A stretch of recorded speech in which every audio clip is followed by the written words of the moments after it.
Caríssimos irmãos, hoje a igreja celebra a solenidade do Santíssimo Corpo e Sangue de Nosso Senhor Jesus Cristo. E eu gostaria de, antes de nós falarmos propriamente da festa, que nós nos detivéssemos na Sagrada Palavra de Deus, que a liturgia nos apresenta hoje. A primeira leitura nos coloca um momento importante do povo de Israel, O povo está atravessando o deserto, saindo da escravidão do Egito e indo em direção à Terra Prometida. E, como nós sabemos, segundo a história do livro do Deuteronômio, ali eles passam 40 anos. E nesses 40 anos, como vai dizer o texto sagrado, Deus realiza algo muito grande na vida deles, que para nós, quando nós escutamos isso, soa até um pouco pesado. Deus te humilhou, fazendo-te passar fome e alimentando-te com o maná, porque nem tu nem teus pais conhecieis, para te mostrar que não só de pão vive o homem, mas de toda palavra que sai da boca do Senhor. É difícil a gente entender que Deus nos humilha, não é? Não sei se parece para vocês pesado demais, e é compreensível. Mas eu queria que nós tirem a pessoa de Deus aqui, as pessoas divinas, Pai, Filho e Espírito Santo, coloca de lado um pouquinho e pensemos na nossa vida cotidiana. A humildade, que é algo que todos nós vemos de algum modo como algo positivo. Mas não uma humildade piegas, uma humildade falsa, que seria aquela humildade da pessoa que sempre se inferioriza, sempre se coloca para baixo, A verdadeira humildade não é isso. Santa Teresa vai ser bem clara quando ela diz que a humildade é a verdade. Então, é a certeza dos talentos que Deus me deu e a certeza das minhas debilidades. E eu as conheço. E quantas vezes, no nosso processo de educação, de crescimento espiritual, crescimento humano, nós só descobrimos que não somos tudo isso que nós achamos depois de uma humilhação. Não é verdade? Então, quantas vezes seu filho, que você educou da melhor forma quando você imaginou, e um dia ele te diz uma coisa que toca num lugar que você nunca imaginou que ia tocar, porque você jurava que você era muito bom naquilo. Não é? E você não era tão bom quanto que você imaginava. Aquele sentimento ruim tem nome, chama humilhação. Mas ele tem um poder, quando a gente transforma isso em algo positivo, de nos colocar na justa medida. O que Israel passa no deserto é exatamente isso. Eles, muito empolgados, saem daquele milagre, abre-se o Mar Vermelho, e logo, pouco tempo depois, eles começam a murmurar. Por que Deus nos tirou? Era melhor a gente estar lá comendo cebola no Egito do que aqui, E eles vão dizer, mesmo com o maná, do que comendo esse alimento miserável. Eles vão dizer isso em relação a Deus. E vejam, Deus não deixa Israel passar fome, como é o relato do Deuteronômio. Todos os dias eles recolhem de manhã o maná que está sobre a relva e podem se alimentar. E sempre tem a quantidade suficiente para aquele dia. O cotidiano de todos os dias eles vão recebendo. Deus, então, dando a eles um alimento material para que eles possam se sustentar, mas o que, como diz a Sagrada Escritura, para que eles aprendam a entender que não só de pão vive o homem, mas que eles precisariam aprender a viver da palavra. E é isso que eles fazem. A experiência de Israel, sobretudo dos homens fiéis que fizeram essa caminhada, é de viver da palavra de Deus, daquilo que Deus prometeu, daquilo que Deus disse. E esse texto, claro, tem uma relação muito profunda com o Evangelho. Jesus está dizendo que Ele é o pão vivo que desceu do céu. Não é como o maná que os vossos pais comeram, Porque todo mundo que comeu daquele pão morreu. Mas quem comer de mim, eu que sou o pão da vida, viverá eternamente. Esse texto de São João, sem dúvida, que é o evangelho que a gente chama do discurso do pão da vida, é o texto mais claro que nós temos na Sagrada Escritura a respeito da presença real de Jesus na Eucaristia. Por quê? Nesse momento, Jesus está falando dele mesmo como o alimento. E os judeus que estão escutando supõem, claro, que ele está falando em sentido figurado. Jesus está falando em sentido figurado. Mas Jesus faz questão de não diminuir 1 milímetro do que ele está dizendo e usar palavras cada vez mais duras, mais firmes, para que eles entendam que ele não está falando de sentido figurado, mas no sentido literal. Vejam, para um judeu é um absurdo você comer carne e sangue de um sacrifício ao mesmo tempo. Eles não fazem isso, isso é separado, certo? E aqui Jesus está dizendo, quem come a minha carne e bebe o meu sangue. Então já existe uma repulsa natural com essa proposta do modo como Jesus está dizendo. Mas segundo, Jesus vai dizer, a minha carne é verdadeira comida. O meu sangue é verdadeira bebida. Ele poderia ter dito, meu sangue é uma bebida, mas ele usa esse qualificativo para dizer alguma coisa. Isso não estaria aqui à toa. Então, quando nós vemos, quem come a minha carne e bebe o meu sangue permanece em mim e eu nele, nós vemos que o verdadeiro maná que Deus nos dá dos céus é o próprio Cristo. É o Cristo que é dado a nós. Ele é o alimento que Deus confere a todos aqueles que podem recebê-lo, né, para que ele seja esse sustento e que nos ajude realmente a viver da palavra e da Eucaristia, claro. Pode parecer uma coisa que vocês já ouviram muitas vezes na igreja, né? Eu já disse isso aqui em 2 homilias, né? Em 2019, um instituto americano chamado Pew Research, eu acho que é isso, uma pesquisa sobre qual a porcentagem de católicos que acreditava na presença real de Jesus na Eucaristia. Ou seja, se a Eucaristia era um símbolo, ou se a Eucaristia de fato era nosso Senhor Jesus Cristo. Dentre aqueles que se declaravam católicos nos Estados Unidos, apenas 1/3 deles diziam acreditar realmente na presença real de Jesus na Eucaristia. 66%, 61%, 63%, mais ou menos isso, não acreditavam. Achavam que era realmente um só símbolo. E o bispo que então tinha trazido esse dado dizia algo que muito forte. Ele dizia assim, isso é culpa nossa. Me fere ouvir isso, né? Por quê? Porque essa é uma das verdades mais fundamentais da nossa fé. Né? Aquilo que os cristãos tinham com mais clareza. Por que a gente pode dizer isso? Quando a gente vê a segunda leitura, São Paulo está comentando a respeito do comportamento dos cristãos na comunidade de Corinto, que após receberem a Eucaristia, após comerem do pão e do vinho consagrados, depois dividiam-se, porque era muito comum naquele momento ter a celebração da Eucaristia, e logo após as pessoas faziam o que a gente chama de ágape, que era uma celebração, uma quermesse, como a gente faz muitas vezes aqui. Só que os grupos se separavam conforme posses, conforme convicções. Então, aquela comunidade que tinha partilhado do mesmo pão, do mesmo cálice, era uma comunidade que se apresentava depois completamente dividida. Chegava ao ponto de que irmãos passassem fome, não comessem enquanto outros estavam comendo. E aí São Paulo vai ser muito duro ao dizer isso, né? O cálice que nós bebemos, né, que nós abençoamos, não é a comunhão com o sangue de Cristo, e o pão que partimos não é a comunhão com o corpo de Cristo, porque há um só pão, e nós todos somos um só corpo. Então ele está colocando aqui algo que para a igreja é fundamental. A Eucaristia é a fonte da igreja. É da Eucaristia que a igreja nasce. Aqui tem um bando de gente que nunca nem se viu direito. Vocês vêm à Santa Missa, escutam a palavra, e nós recebemos do mesmo pão. E esse mesmo pão, daqueles que recebem ele preparados, nos faz um. De uma maneira muito mais plena, claro. Não que aqueles que por algum motivo não possam comungar não se façam um conosco. Claro que se fazem.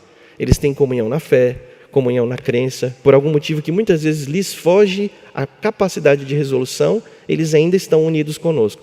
Mas a Eucaristia ainda realiza algo muito mais denso e mais profundo. Nos forma realmente enquanto corpo de Cristo. Por isso existem comunidades cristãs onde não tem Eucaristia.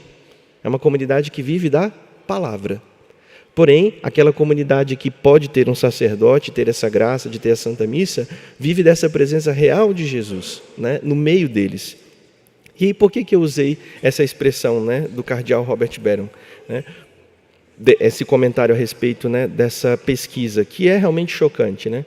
Porque nós, muitas vezes, nós católicos, no nosso discurso de justiça social, de moral, nós nos esquecemos de falar da fonte dessas coisas. A fonte disso tudo, toda a nossa proposta de incondicionalidade, de amar o próximo, ela não tem outra razão senão ser em Jesus. Jesus Eucaristia, Jesus crucificado e abandonado, Jesus ressuscitado. Ele é a referência. Ele é a referência.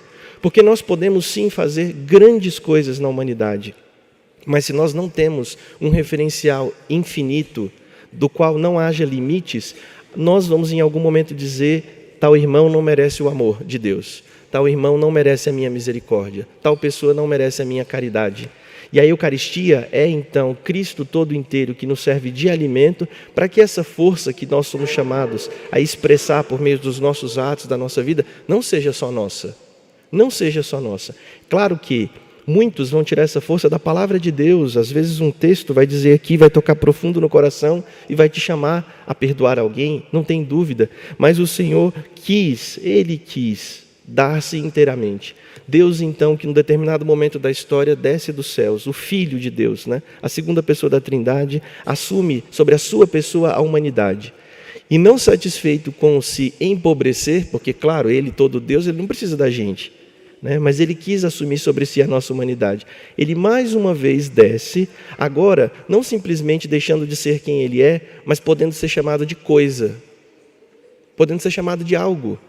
É um pedaço de pão, é muito mais, é um esvaziamento muito superior, talvez, até o que Ele fez inicialmente.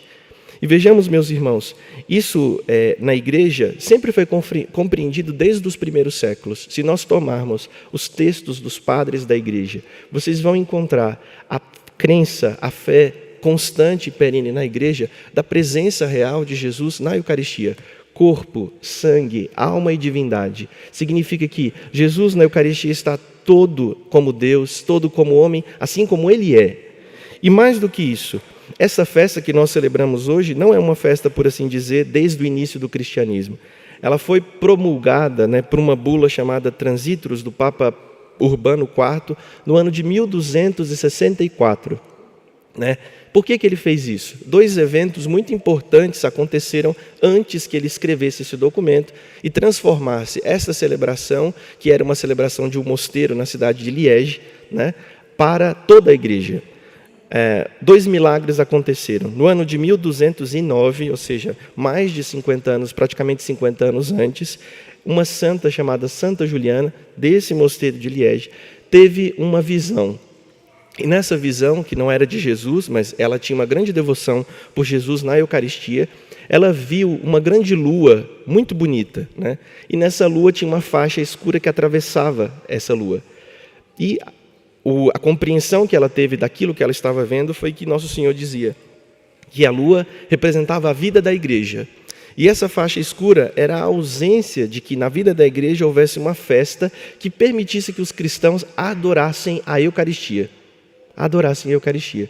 Isso aconteceu no ano de 1209 e isso motivou dentro desse mosteiro uma festa específica para realizar isso, o que seria os primórdios de Corpus Christi. Cerca de 50 anos depois, um ano antes do Papa decretar, né, promulgar essa bula, aconteceu um milagre que é muito conhecido de nós cristãos. Talvez na catequese vocês tenham ouvido, o milagre de Bolsena e Oviedo, na Itália. Um padre duvidoso da presença real de Jesus na Eucaristia, enquanto celebra, a Eucaristia se transforma, não é? Começa a sangrar nas suas mãos, ele coloca no corporal e guarda isso como milagre eucarístico. O Papa Urbano IV conhecia essas duas realidades, tanto o milagre de Santa Juliana, porque ele conhecia o mosteiro, tanto quanto esse milagre de Bolsena, que tinha se popularizado de modo muito grande, sobretudo na dimensão de firmar a fé daquele sacerdote na vida, na presença real de Jesus na Eucaristia. O Papa Urbano, então, escreve esse documento e promulga essa festa para toda a igreja. E ele chama, nada mais, nada menos, que Santo Tomás de Aquino para escrever os textos da missa. Muitos dos textos que nós estamos ouvindo hoje foram escritos por Santo Tomás. Até hoje nós usamos os mesmos textos, seja aqueles que foram cantados aqui na sequência de Corpus Christi, sejam as orações coleta que nós temos. Nós então mantemos ininterruptamente na igreja a fé na presença real de Jesus na Eucaristia. E vejam isso. Aqui não há se ou então, né? Se nós acreditamos que Jesus está real e presente na Eucaristia, percebam, a missa nunca vai ser para nós um peso. Por que eu tenho que ir à missa? Gente, eu vou encontrar o Senhor da minha vida, aquele que está presente na Eucaristia, e ainda que eu não o receba, eu vou vê-lo, vou suplicar graças sobre a minha vida a partir dele. Se eu puder recebê-lo mais ainda, ele vai estar dentro de mim, vai realizar a comunhão entre os irmãos e vai nos fortalecer para realizar a igreja, a missão da igreja no mundo, que é semear o reino de Deus. Se eu não faço referência, não é só um símbolo, não faz diferença não vir no domingo, não faz diferença não ir à missa, não faz diferença eu receber Jesus em pecado mortal. Não faz diferença, é só um símbolo. Se nós, então, realmente nos colocamos na disposição da graça de Deus de nos dar, e reconhecer em Cristo a sua presença que Ele deixou entre nós, tudo isso muda. Por isso que nós vamos ver que muitos dos irmãos, né, que podem, né, têm começado, por exemplo, a participar mais vezes da missa durante a semana. para receber mais vezes a Eucaristia, né? Ou, além do domingo, talvez mais um outro dia na semana. Aqui na paróquia nós começamos, graças a Deus, com uma missa agora às 6h30 da manhã, durante a semana. E que beleza, as pessoas que estão vindo de manhã não são as pessoas que vêm à tarde, porque as pessoas têm sede da Eucaristia, sede dessa presença real de Jesus. A presença real de Jesus na Eucaristia, nós vamos celebrá-la de diversos modos aqui, seja na comunhão, no final nós vamos fazer uma breve adoração, nós vamos passar aqui entre nós com Jesus no Santíssimo Sacramento e vamos agradecer a Deus pelo dom que Ele derrama sobre nós. São Cirilo de Alexandria, no século III, dizia aos irmãos, né? Aqueles que recebem o Senhor devem, com uma mão, colocar a outra, a mão esquerda sobre a direita, como um trono para receber Jesus, né? Devem consumir toda a Eucaristia que eles recebem e cuidar para que nenhuma daquelas pedacinhos que sobram na sua mão seja desperdiçado.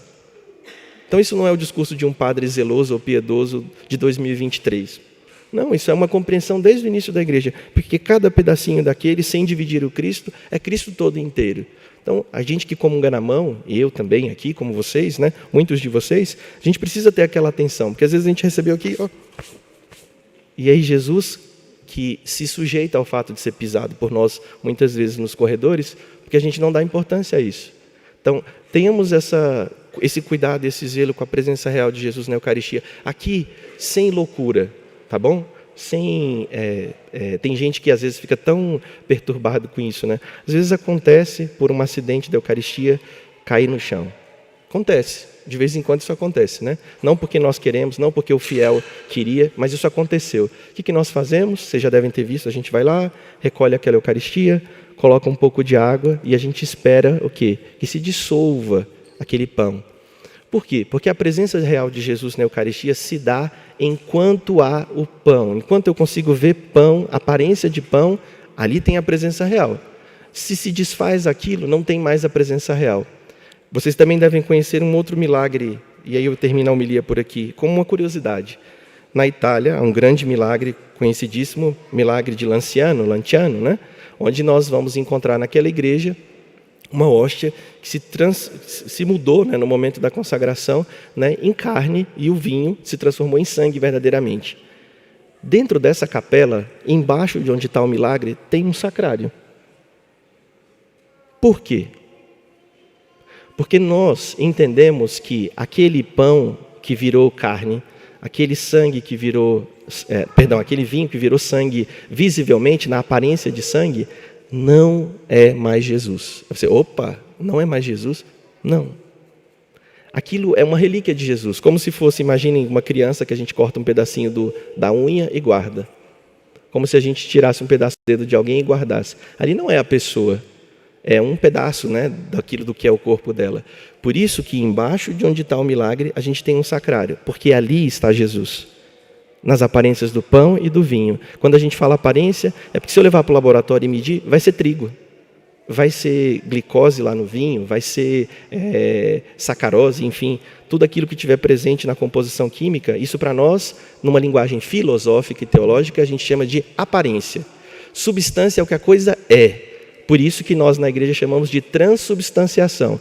As aparências permanecem, trigo, vinho, gosto, não vai mudar nada, né? O que muda? Muda o que a coisa é. A substância do pão se transforma em substância do Cristo, o próprio Cristo.